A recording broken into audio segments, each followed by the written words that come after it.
ಶತಭಾಗದಿ ದಶಾಂಶದೊಳಿತರ ಜೀವರಿಗೀವಲೇಶವದಿತಿ ಜದೇವರ್ಗಳಿಗೆ ಕೊಡುವ ವಿಶಿಷ್ಟ ಸುಖ ದುಃಖ ಮತಿವಿಹೀನ ಪ್ರಾಣಿಗಳಿಗಾಹುತಿಯ ಸುಖ ಮೃತಿ ದುಃಖವರ ಯೋಗ್ಯತೆಯ ನರಿತು ಪಿಪೀಲ ಮಶಕಾದಿಗಳಿಗೀವ ಹರಿ ಸುಖಾವಸಾನೆ ಇದಮೇವ ಸಾರಂ ದುಃಖಾವಸಾನೆ ಇದಮೇವ ಜ್ಞೇಯಂ ದೇಹಾವಸಾನೆ ಇದಮೇವ ಜಾಪ್ಯಂ ಗೋವಿಂದ ದಾಮೋದರ ಮಾಧವೇತಿ ದಾಸವರ್ಯಂ ದಯಾಯುಕ್ತಂ ದೂರೀಕೃತ ದುರಾಶಿಷಂ ಹರಿಕಥಾಮೃತ ಸಾರವಕ್ತಾರಂ ಜಗನ್ನಾಥ ಗುರುಂ ಭಜೆ.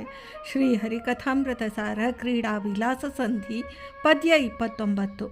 ಚತುರಶತಭಾಗದಿ ದಶಾಂಶದೊಳಿತರ ದೇವರಿಗೀವಲೇಶನ ಎಂಬ ಈ ಪದ್ಯದಲ್ಲಿ ಶ್ರೀ ಜಗನ್ನಾಥದಾಸಾರ್ಯರು ದೈತ್ಯರಿಗೂ ದೇವತೆಗಳಿಗೂ ಇರುವೆ ನೊಣ ಮುಂತಾದ ಅಲ್ಪ ಜೀವಜಂತುಗಳಿಗೂ ಶ್ರೀಹರಿಯು ಅವರವರ ಯೋಗ್ಯತೆ ಶಕ್ತಾನುಸಾರ ವಿಭಾಗಿಸಿಕೊಡುವ ಪುಣ್ಯ ಪಾಪ ಮಿಶ್ರ ಕರ್ಮಜನಿತ ಫಲಗಳ ವಿಷಯ ತಿಳಿಸುತ್ತಾರೆ. ಜೀವರ ಸ್ಥೂಲ ದೇಹದಲ್ಲಿ ಜೀವ ದೇವ ದೈತ್ಯರು ಈ ಪ್ರಕಾರ ಮೂವರೂ ಆವಾಸರಾಗಿದ್ದು ಸಾಧನ ಶರೀರವೆಂದೆನಿಪ ಸ್ಥೂಲ ದೇಹಗತ ಇಂದ್ರಿಯಗಳ ದ್ವಾರ ಬಿಂಬನ ಪ್ರೇರಣಾನುಸಾರ ಕರ್ಮಗಳನ್ನು ಮಾಡ್ತಾ ಇರುವರು.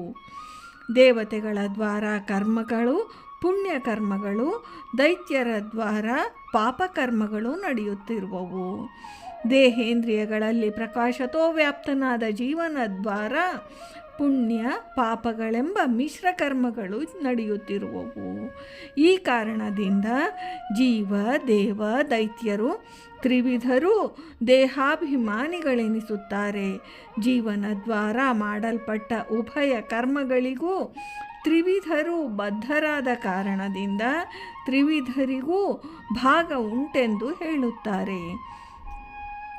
ಆ ವಿಭಾಗದ ಕ್ರಮ ಹೇಗೆಂದರೆ, ಸರ್ವತಂತ್ರ ಸ್ವತಂತ್ರನೂ ಸರ್ವಕರ್ಮ ಪ್ರೇರಕನೂ ಸರ್ವ ಕಾರ್ಯಕರ್ತನೂ ಆದ ಆ ಸರ್ವೇಶನು 400 ಭಾಗಗಳಲ್ಲಿ ಚತುರಶತಭಾಗದಿ ದಶಾಂಶ 10ನೇ 1 ಭಾಗ ತೆಗೆದು ಅದರಲ್ಲಿ ಅಲ್ಪಾಂಶವನ್ನು ದೇವತೆಗಳಲ್ಲಿ ಮತ್ತು ದೈತ್ಯರಲ್ಲಿ ಅವರವರ ಸ್ವರೂಪ ಯೋಗ್ಯತಾನುಸಾರ ಶಕ್ತಿ ಸಾಮರ್ಥ್ಯಕ್ಕನುಗುಣವಾಗಿ ಇಟ್ಟು ದಿತಿಪುತ್ರರಾದ ದೈತ್ಯರ ದ್ವಾರ ಪಾಪಕರ್ಮಗಳನ್ನು ಮಾಡಿಸಿ ತತ್ಫಲದ ರೂಪವಾದ ವಿಶಿಷ್ಟ ದುಃಖವನ್ನು ಅವರಿಗೆ ನೀಡುವನು. ಮುಕ್ತಿಯೋಗ್ಯರಾದ ದೇವತಾ ದ್ವಾರ ಪುಣ್ಯಕರ್ಮಗಳನ್ನು ಮಾಡಿಸುತ್ತಾ ತತ್ಫಲ ರೂಪವಾದ ವಿಶಿಷ್ಟ ಸುಖವನ್ನು ಕೊಡುವನು. ಜ್ಞಾನ ವಿವೇಕ ವಿವೇಚನಾ ಶಕ್ತಿ ಶೂನ್ಯರಾದ ಇರುವೆ ನೊಣ ಸೊಳ್ಳೆ ಇತ್ಯಾದಿ ಅತ್ಯಲ್ಪ ಶಕ್ತಿಯುತ ಜಂತುಗಳಿಗೆ ಅದರದರ ದೇಹ ಶಕ್ತಿಗನುಸಾರವಾಗಿ ಯೋಗ್ಯತೆಗನುಗುಣವಾಗಿ ಶಕ್ತಿ ಪ್ರಧನಾಗಿದ್ದು ತದ್ವಾರ ಆಹಾರ ಸೇವನೆ ಆನಂದಾನುಭವ ದುಃಖಾನುಭೋಗ ಮರಣ ಇತ್ಯಾದಿ ವಿವಿಧ ವ್ಯಾಪಾರಗಳಿಗೆ ಮುಖ್ಯ ಪ್ರೇರಕನಾಗಿದ್ದಾನೆ ಎಂದು ಶ್ರೀ ಜಗನ್ನಾಥದಾಸಾರ್ಯರು ತಿಳಿಸುತ್ತಾರೆ. ಭಾರತೀ ರಮಣ ಮುಖ್ಯ ಪ್ರಾಣ ಅಂತರ್ಗತ ವೃಂದಾವನ ವಿಹಾರಿ ಶ್ರೀಕೃಷ್ಣಾರ್ಪಣಮಸ್ತು.